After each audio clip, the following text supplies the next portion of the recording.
Hello everyone, welcome to my YouTube channel. कैसे हैं आप सभी? आई होप सभी बहुत अच्छे होंगे। तो आज तारीख है 5 जून 2020 और मैं आज के टॉप मोस्ट करंट अफेयर्स आपके लिए लेकर आई हूँ। तो जैसे कि हम अपनी वीडियो की शुरुआत एक विचार से करते हैं, तो जो आज का विचार है वो ये है कि सुबह में एक छोटा सा विचार भी आपका पूरा दिन बदल सकता है।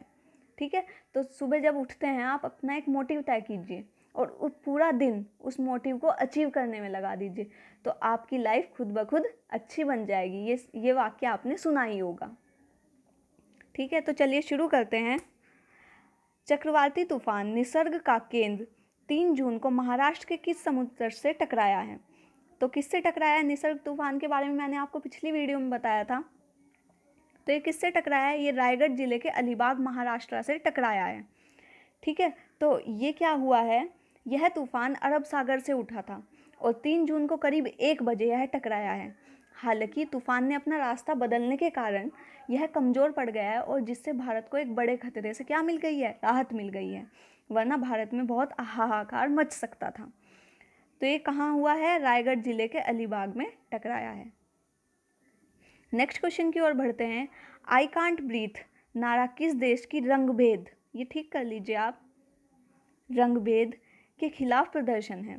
तो ये यूएसए के लिए प्रदर्शन है। जैसे कि मैंने आपको बताया था कि यूएसए में हाल ही में बहुत सारे प्रदर्शन हो रहे हैं, तो वहाँ का नारा क्या बन गया है? वहाँ का नारा बन गया है आई कांट ब्रीथ, क्योंकि अभी 25 मई को पुलिस ने एक अश्वेत अमेरिकी जॉर्ज फ्लॉयड की हत्या कर दी थी। एक पुलिसकर्मी ने उनके गले पे घुटना रखकर उनकी हत्या कर दी, जबकि वो तड़प रहे थे, वो सांस नहीं ले पा रहे थे, वो बार बार एक ही बात कह रहे थे, I can't breathe, I can't breathe. तो उसी को लेकर इनका ये नारा बन चुका है और वहाँ पे निरंतर हिंसक प्रदर्शन हो रहे हैं और ये लगभग 140 शहरों में ये प्रदर्शन बुरी तरह से फैला हुआ है। नेक्स्ट क्वेश्चन की ओर बढ़ते हैं। केंद्रीय कैबिनेट ने हाल ही में कोलकाता पोर्ट का नाम बदलकर क्या रख दिया है? तो इसका नाम बदलकर श्यामा प्रसाद मुखर्जी रख दिया गया है। Option number B. देखिए, इसी साल फरवरी में कोलकाता पोर्ट की 150वीं वर्षगांठ मनाई गई थी, तो उसी दौरान प्रधानमंत्री नरेंद्र मोदी ने इस पोर्ट का नाम श्यामा प्रसाद मुखर्जी रखने का ऐलान कर दिया था। अब 3 जून को कैबिनेट ने इसे मंजूरी दे दी है कि हाँ भाई, हम श्यामा प्रसाद मुखर्जी नाम रखने के लिए इसे मंजूरी मिल चुकी है। तो किसका? कोलकाता पोर्ट का। कोई भी चेंजेस होता है, कोई भी नाम बदला जाता है, कोई भी नारा होता है, वो आपके एग्जाम के लिए इम्पोर्टेंट होता है, तो आप ध्यान से पढ़िएगा। नेक्स्ट क्वेश्चन की ओर बढ़ते हैं।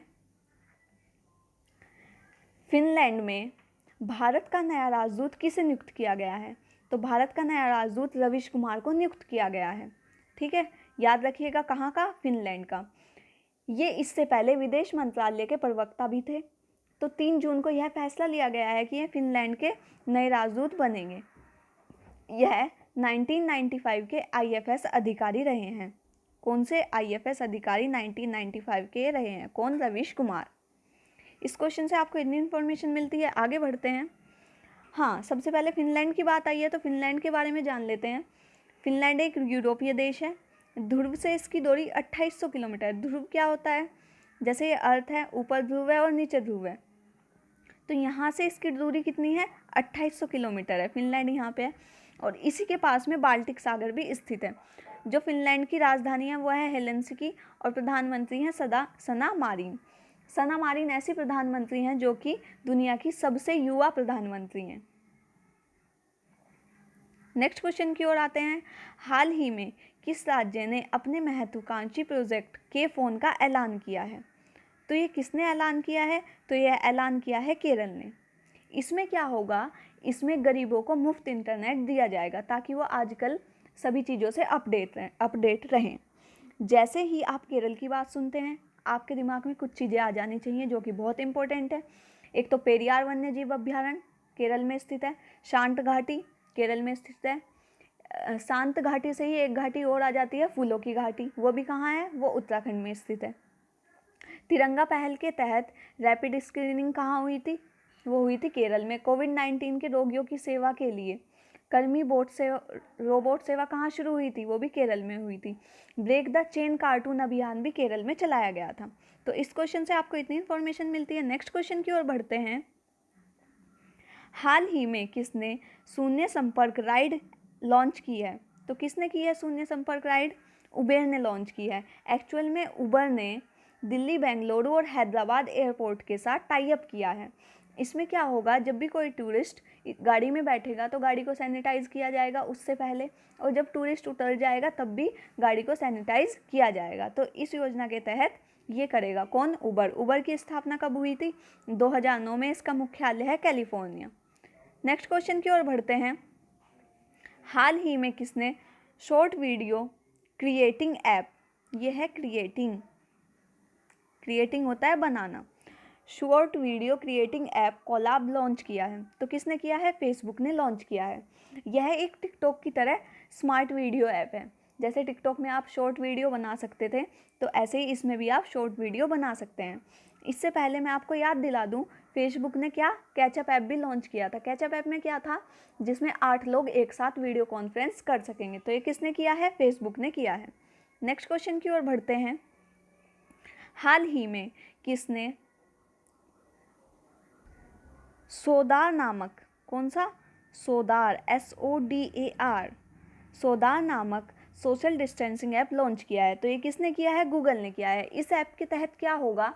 इस ऐप के तहत आपको किससे कितनी सामाजिक दूरी बना के रखनी है। जैसे एक मनुष्य से लेकर दूसरे मनुष्य के बीच में 6 मीटर्स की दूरी होनी चाहिए। ये सब कि आपको मास्क लगाना चाहिए, आप बाहर निकलते हैं तो आपको क्या क्या चीज़ें यूज़ करनी चाहिए, उसको लेकर ये ऐप लॉन्च किया गया है। ये किसने किया है? ये गूगल ने किया है। तो ये चीज़ आप याद रखेंगे। नेक्स्ट क्वेश्चन की ओर बढ़ते हैं। Global startup ecosystem index Bharat का रैंक क्या है? तो भारत का रैंक है 23, ऑप्शन नंबर 4 इसका सही आंसर है। तो इसमें क्या रहा है? भारत का स्थान 23 रहा है। पहले स्थान पे रहा है USA, सेकंड पे रहा है यूनाइटेड किंगडम और थर्ड पे रहा है इजराइल। तो तीनों आपको याद होनी चाहिए क्योंकि वो एग्जामिनर है, कुछ भी पूछ सकता है। तो आप अगर क्वेश्चन पढ़ते हैं तो आपसे उससे संबंधित सभी चीज़ें भी अच्छे से याद होनी चाहिए। चलिए, इस क्वेश्चन से इतनी इन्फॉर्मेशन मिलती है। नेक्स्ट क्वेश्चन की ओर बढ़ते हैं। जिलोमॉल मैरियट थॉमस बिना हाथों से कार चलाने वाली एशिया की कौन सी महिला बन गई है? तो इसका सही ऑप्शन है ऑप्शन नंबर A, वो पहली महिला बन गई हैं। 28 वर्षीय जिलोमॉल मैरियट थॉमस बिना हाथों से कार चलाने वाली एशिया की पहली महिला बन गई है। उन्होंने हाथ न होने के बाद भी ड्राइविंग लाइसेंस प्राप्त किया है। तो इनका नाम याद रखिएगा, मोस्ट इम्पोर्टेंट है। ठीक है, चलिए नेक्स्ट क्वेश्चन की ओर बढ़ते हैं। विश्व पर्यावरण दिवस कब मनाया जाता है? तो विश्व पर्यावरण दिवस 5 जून को मनाया जाता है। आज ही के दिन विश्व पर्यावरण दिवस मनाया जाता है। और ये प्रथम बार कब मनाया गया था? ये 1972 में UN द्वारा मनाया गया था। और कहाँ मनाया गया था? मनाया गया था स्वीडन की राजधानी स्टॉकहोम में। तो इस क्वेश्चन से आपको इतनी इन्फॉर्मेशन मिलती है।